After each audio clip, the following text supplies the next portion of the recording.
It is very nice to greet you again. In today's video we will talk about the following.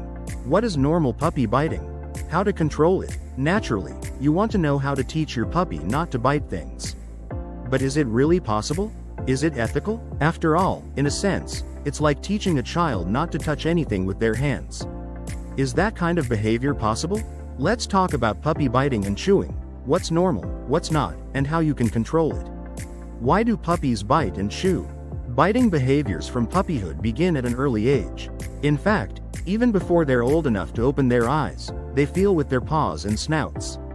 This is how they find their mothers, so they can eat. As they grow old enough to explore and interact with you and the rest of the world, biting will be one of their primary behaviors. This serves two purposes. The first is that they're telling you they want to play. Biting while playing is usually gentle.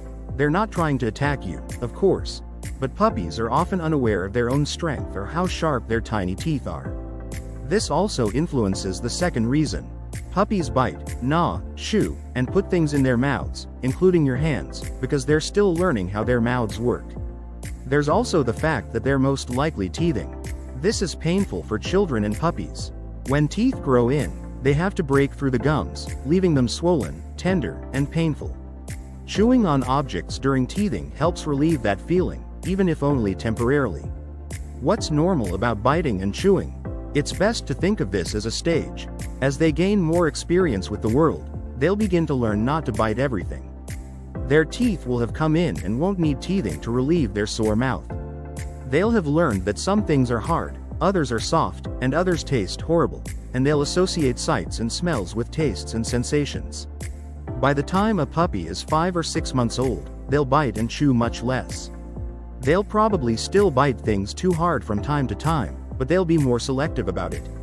What drives a puppy to bite and make noise? So far, I've mostly said that biting is a natural behavior, and that's absolutely true. However, there may be some triggers that make your puppy more likely to bite and chew certain things. Think about the following. Are there any large, fluffy objects that your puppy finds very appealing to bite? Bathrobes, soft slippers, bathrobe ties, curtains, quilted jackets.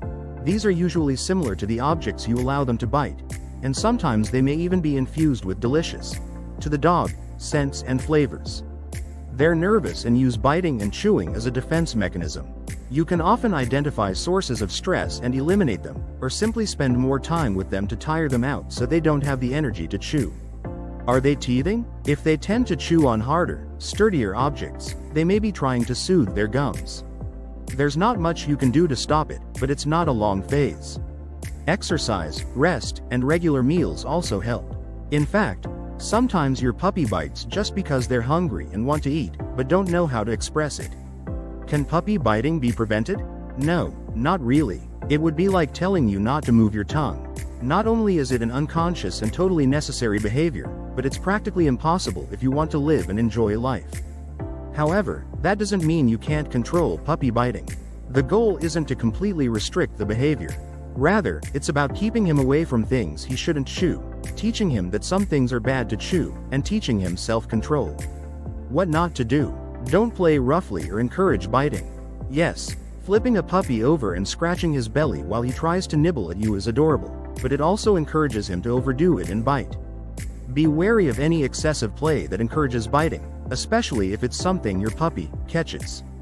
Don't use physical deterrents. There are still many people who, unfortunately, believe that the best way to stop a behavior is a nose poke, but that type of physical reaction doesn't work when training animals like dogs.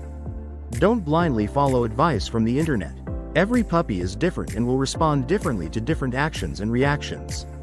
The goal is to find what works best for your puppy and use those options. Remember to take it slow.